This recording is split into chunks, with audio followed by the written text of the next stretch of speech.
Assalamualaikum warahmatullahi wabarakatuh. Di kesempatan kali ini kita akan membahas tentang diktat.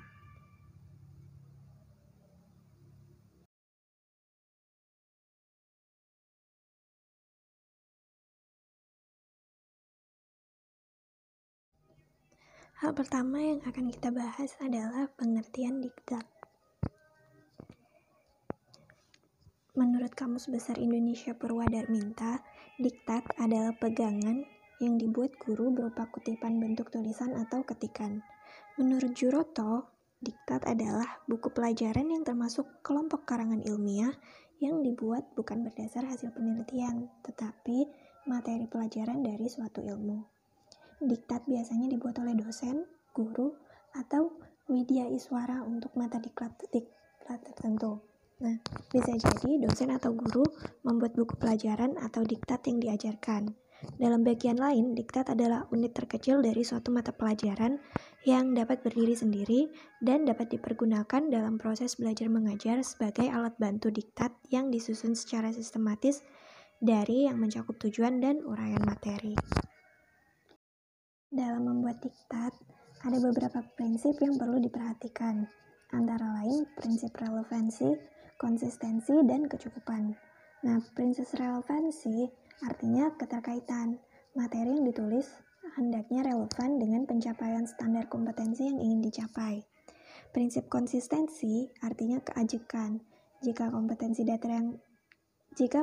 dasar yang harus dikuasai 4 macam, maka bahasan yang ada pada diktat juga harus meliputi 4 macam. Nah, prinsip yang terakhir yaitu prinsip kecukupan, yang artinya materi yang diajarkan hendaknya mencukupi dalam membantu peserta diklat menguasai kompetensi yang akan diajarkan. Materi tidak boleh terlalu sedikit dan tidak boleh terlalu banyak. Jika terlalu sedikit, akan kurang membantu mencapai kompetensi dasar standar. Sebaliknya, jika terlalu banyak akan membuang waktu dan tenaga yang tidak perlu dipelajarinya. Nah, sampai saat ini belum ada aturan baku tentang pembuatan diktat yang khusus. Namun, mengingat diktat merupakan bagian kecil dari buku paket, maka ketentuan pembuatan diktat hampir sama dengan pembuatan buku paket. Antara lain, yang pertama itu persyaratan yang berkaitan dengan materi, yaitu relevan dengan tujuan, sesuai dengan kemampuan yang akan dicapai, sesuai dengan ilmu pengetahuan yang bersangkutan, sesuai dengan perkembangan iptek, sesuai dengan jenjang dan sasaran, serta isi dan bahan mengacu pada kompetensi. Persyaratan yang berikutnya yaitu persyaratan dengan penyajian. Nah, yang terkandung di sini yaitu uraiannya teratur, saling memperkuat dengan bahan lain, menarik minat dan perhatian, menantang dan merangsang peserta untuk mempelajarinya, mengacu pada aspek kognitif, afektif, dan psikomotor, dan menghindari penyajian yang bertele-tele. Yang berikutnya yaitu persyaratan yang berkaitan dengan bahasa, yaitu menggunakan bahasa yang benar dan baik, menggunakan kalimat yang sesuai dengan kematangan dan perkembangan peserta, menggunakan istilah, kosakata, simbol yang mempermudah pemahaman, dan menggunakan kata-kata terjemahan yang dibakukan. Yang terakhir yaitu persyaratan yang berkaitan dengan ilustrasi. Nah, ilustrasinya itu harus relevan dengan bahan ajar yang dibuat. Tidak menggunakan kesinambungan antar kalimat, antar bagian, dan antar paragraf. Dan merupakan bagian terpadu dari bahan ajar, serta jelas, baik, dan merupakan hal-hal yang esensial yang membantu memperjelas materi.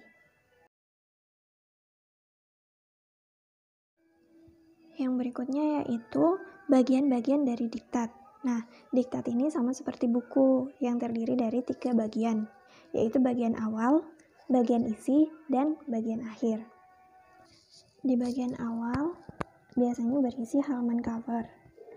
Yang di halaman cover ini biasanya tentang judul, pengarang, gambar sampul, lingkup penggunaan, tahun terbit, dan nama departemen apabila biasanya digunakan untuk kalangan sendiri.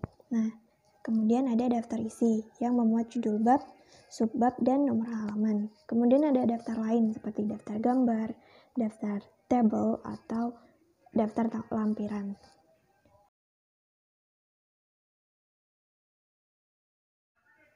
Yang berikutnya itu bagian isi.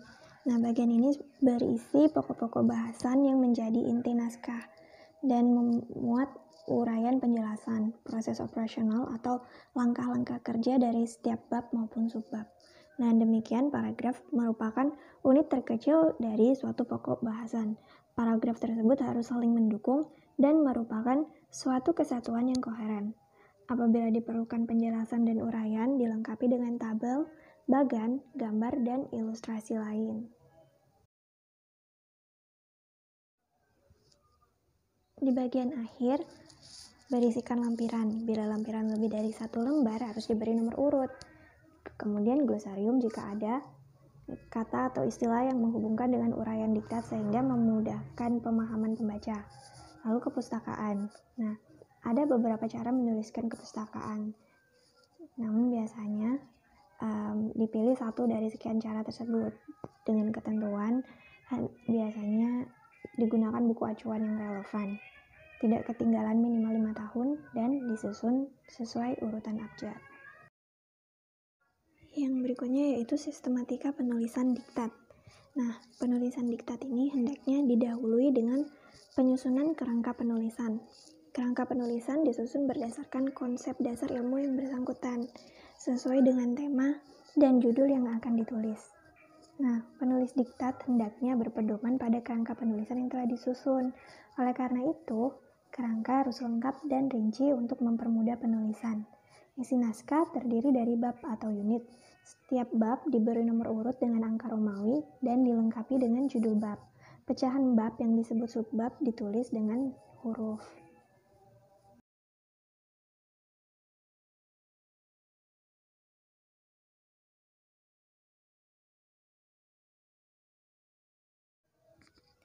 Yang berikutnya adalah petunjuk teknis penulisan diktat.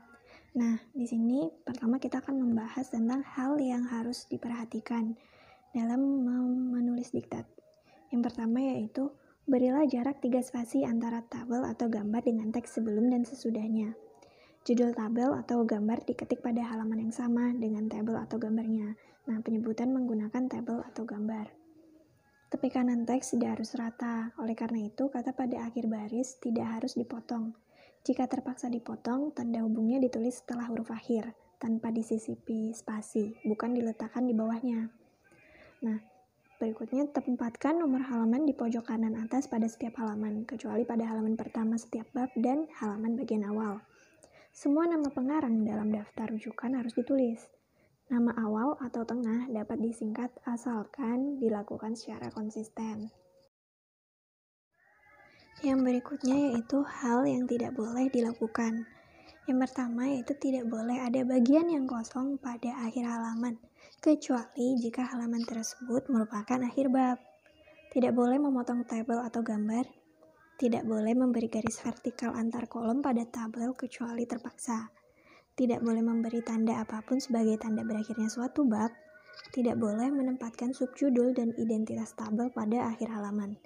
Rincian tidak boleh menggunakan tanda hubung, tetapi menggunakan bullet untuk penulisan yang dilakukan dengan menggunakan komputer. Tidak boleh menambah spasi antar kata dalam suatu baris yang bertujuan meratakan tepi kanan. Daftar rujukan tidak boleh diletakkan di kaki halaman atau akhir setiap bab. Daftar rujukan hanya dapat ditempatkan setelah bab akhir. Nah, itu tadi bahasan kita tentang diktat. Terima kasih. Wassalamualaikum warahmatullahi wabarakatuh. Keep happy, keep healthy, and keep smiling.